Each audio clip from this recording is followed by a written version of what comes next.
जी बिस्मिल्लाहिर्रहमानिर्रहीम, अस्सलाम वालेकुम। फौजी अदालतों के अंदर सिविलियंस का मुकदमा चलना चाहिए या नहीं, 9 रुकनी बेंच बना। इमरान खान साहब उसके अंदर बाकायदा एक दरखास्त गुजार है और वो ये इस्तदा लेकर गए हैं कि फौजी अदालतों में सिविलियंस का ट्रायल नहीं होना चाहिए। सुप्रीम कोर्ट के 9 रुकनी बेंच से 2 इंतहाई अहम सीनियर मोस्ट जजेस अलग हो गए और वो ये कहते हुए अलग हुए कि जब तक supreme court practice and procedure bill के ऊपर फैसला नहीं करती उस वक्त तक कोई भी बेंच बनना ये गैर कानूनी है। जस्टिस काजी फाइज ईसा जो कि 17 सितंबर को चीफ जस्टिस ऑफ पाकिस्तान तैनात हो चुके हैं और उसका बाकायदा हलफ उठाएंगे, उन्होंने ये रिमार्क्स दिए हैं।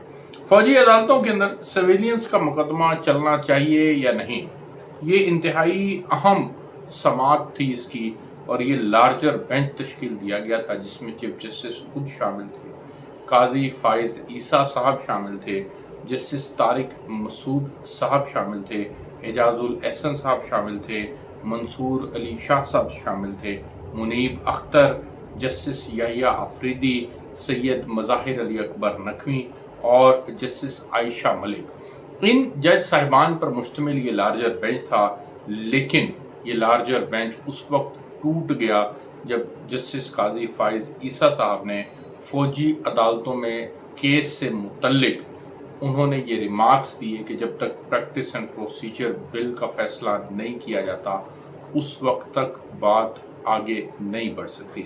उन्होंने अपने खदशात का इजहार किया जो एक माह के अंदर, गुज़िश्ता एक माह के अंदर जो उनके साथ बीती उसका भी उन्होंने इजहार किया।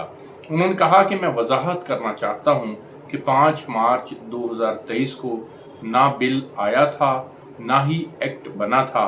मुझे ताज्जुब, दुख और सदमा हुआ कि 31 मार्च को registrar supreme court Ishrat Ali ने सर्कुलर जारी किया। रजिस्ट्रार सुप्रीम कोर्ट का सर्कुलर जारी करना सुप्रीम कोर्ट की वक़्त को जाहिर करता है। सुप्रीम कोर्ट 15 मार्च को मेरा फैसला उस वक्त वापस ले लेती है। काजी फाइज ईसा ने कहा कि मैं अपनी दानिश और अक्ल के मुताबिक बात करूंगा। जब एक बेंच का हिस्सा नहीं था तो मुझे क्यों शामिल किया गया। मैंने एक नोट लिखा जो 8 अप्रैल को वेबसाइट से हटा दिया गया। Supreme court practice and procedure भी पाकिस्तान का कानून है। मैंने हर नोट अपने साथी से शेयर किया। एक इंक्वायरी कमीशन तश्कील दिया गया। इंक्वायरी कमीशन को 5 रुकनी बेंच ने काम से रोक दिया। इंक्वायरी कमीशन का कोई नोटिस नहीं दिया गया, ना जवाब मांगा गया। उसके बाद उन्होंने कहा कि मैं किसी फैसले पर राय नहीं दे रहा। 4 दरखास्तें दायर की गई। चेयरमैन पीटीआई की पहली दरखास्त थी जिस पर एतराज़ लगा। मैं आज इसी बेंच से अलहदा हो रहा हूँ। काजी फाइज ईसा ने कहा कि जब तक supreme court practice and procedure bill का फैसला नहीं होता मैं इस बेंच में नहीं बैठ सकता। उनके साथ ये बात करते हुए तारिक मसूद साहब ने भी अपने आप को इस काजी फाइज ईसा साहब से जो है वो उनकी राय के साथ राय मिलाते हुए अपने आप को उस बेंच से अलहदा करार दे दिया। उसके बाद फिर ये जजेस साहिबान जो है वो उठे और उठकर चले गए और उसके बाद फिर चीफ जस्टिस ऑफ पाकिस्तान वो आए और उन्होंने 7 रुकनी बेंच तश्कील दिया और उस 7 रुकनी बेंच की जब समाअत शुरू हुई तो चीफ जस्टिस साहब के साथ जो बेंच में शामिल दीगर जज साहिबान थे उन्होंने बाकायदा ये सवाल किया कि क्या किसी को इस बेंच पर कोई एतराज़ तो नहीं, तो सब ने कहा कि हमें इस बेंच पर एतराज़ नहीं है। उस वक्त फिर लतीफ़ खोसा साहब ने कहा कि आप हुक्म इम्तनाई जारी करें, जिनकी इस्तदा को मुस्तरद कर दिया गया। अब कल सुबह 9:30 बजे ये एक बार फिर जो है वो समाअत होगी और सुप्रीम कोर्ट ऑफ पाकिस्तान के अंदर ये जो केस लेकर गए हैं सरदार लतीफ़ खोसा और एतजाज़ एहसन साहब, वो ये कहते हैं कि मुल्क में खौफ व हरास की फ़िज़ा कायम कर दी गई है। सिविलियंस के अंदर इस वक्त इंतहाई किस्म की तशवीश पाई जाती है। वकला साहिबान हों, सहाफ़ी बरादरी हो, औरतें हों, इवन कमसन बच्चों को भी पकड़ा गया है, जिसके ऊपर सुप्रीम कोर्ट ने बाकायदा अटॉर्नी जनरल से कहा कि आप हमें वो तमाम लोग जो इस वक्त पकड़े जा चुके हैं और जिनके मुकदमात यहाँ फौजी अदालतों में जा चुके हैं, सब की आप हमें फहरिस्त दें।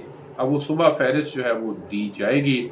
उसके ऊपर एक जो सबसे इम्पोर्टेंट इन्होंने प्ली ली है वो ये है कि कोर कमांडर कॉन्फ्रेंस का जो एलामिया था उसके अंदर ये अल्फाज इस्तेमाल किए गए थे, और फॉर्मेशन कमांडर्स कॉन्फ्रेंस का भी जो एलामिया था उसके अंदर ये कहा गया था कि इन लोगों के खिलाफ नाकाबिले तरदीद शवाहिद मौजूद है। लिहाजा लतीफ़ खोसा साहब कहते हैं कि जब आपने पहले से ही कह दिया कि नाकाबिले तरदीद शवाहिद मौजूद हैं, तो फिर आप अल्टीमेटली इन लोगों को सज़ा हर सूरत देंगे, जबकि इन लोगों ने भी अपनी मासूमियत साबित करनी है। अब नाकाबिले तरदीद शवाहिद जब आप पहले से कह देते हैं तो आपका अपना माइंडसेट भी पता चलता है कि आप किस माइंड के साथ बैठे हैं। उन्होंने कहा कि प्रेस रिलीज में ये कहा गया है कि नाकाबिले तरदीद शवाहिद हैं, इसलिए मिलिट्री कोर्ट में होगा, ट्रायल मिलिट्री कोर्ट में होगा, जिस पर लतीफ़ खोसा ने इस बात में सर हिलाया और कहा कि जी प्रेस रिलीज में ये कहा गया है। बाद उन्होंने प्रेस रिलीज पढ़कर भी सुनाई। कोर कमांडर कॉन्फ्रेंस का एलामिया भी सुनाया गया, जिस पर मुज़ाहिर नकवी साहब ने कहा कि ये हमारे इस फाइल के साथ अटैच भी है। उसके बाद फॉर्मेशन कमांडर्स कॉन्फ्रेंस का भी एलामिया पढ़कर सुनाया गया, और कोर कमांडर कॉन्फ्रेंस के एलामिया में आर्टिकल 10A के खिलाफ है, ये भी कहा गया। इसके बाद फिर मंसूर अली शाह ने कहा कि हमें बताएं FIR हुई, इंसदाद दहशतगर्दी अदालत में क्या हुआ, हमें FIR बताएं, कौन सी दफात लगी। ये अब तमाम बातें जो हैं वो हमें सुबह इसकी मालूमात दी जाएगी। चीफ जस्टिस ने कहा कि हमें हकायक तक महदूद रखें। इस पर लतीफ़ खोसा ने कहा कि 9 मई के जिम्मेदारों को ये नहीं कहता कि छोड़ दिया जाए, कहीं भी किसी भी हमले की जिम्मेदारों को कटहरे में लाना चाहिए। मंसूर अली शाह ने कहा कि ये सब बयानात में हमें दिखाए कि ट्रायल कहाँ शुरू हुआ। लतीफ़ खोसा ने इंसदाद दहशतगर्दी अदालतों से मुल्ज़मान की हवालगी के फैसले पढ़ना शुरू कर दिए और कहा कि मुल्क की तमाम मिलिट्री क़यादत ने बैठ कर फैसला दिया कि नाकाबिले तरदीद शवाहिद मौजूद है। जस्टिस मंजूर ने कहा कि ये दस्तावेज़ां इनकी वेबसाइट पर मौजूद हैं। लतीफ़ खोसा ने कहा कि ISPR की वेबसाइट पर मौजूद हैं। फॉर्मेशन कमांडर्स ने कह दिया नाकाबिले तरदीद शवाहिद हैं, तो एक कर्नल अब ट्रायल में क्या अलग फैसला देगा, यानी कि वो फैसला जो देगा वो इनके खिलाफ ही देगा। अब देखते हैं जी कल इस मामले में ऊंट किस करवट बैठता है। क्या ये इस फैसले को जो है वो लेने में कामयाब हो जाएंगे लतीफ़ खोसा और एतजाज़ हसन के उसके ऊपर हुक्म इम्तनाई दे दिया जाए, और फिर सबसे इम्पॉर्टेंट ये है कि क्या उस हुक्म इम्तनाई को गवर्नमेंट ऑन करेगी कि नहीं। ख्वाजा आसिफ साहब ने आज कैपिटल टॉक के अंदर बात करते हुए कहा कि वो रेजिस्ट करेंगे।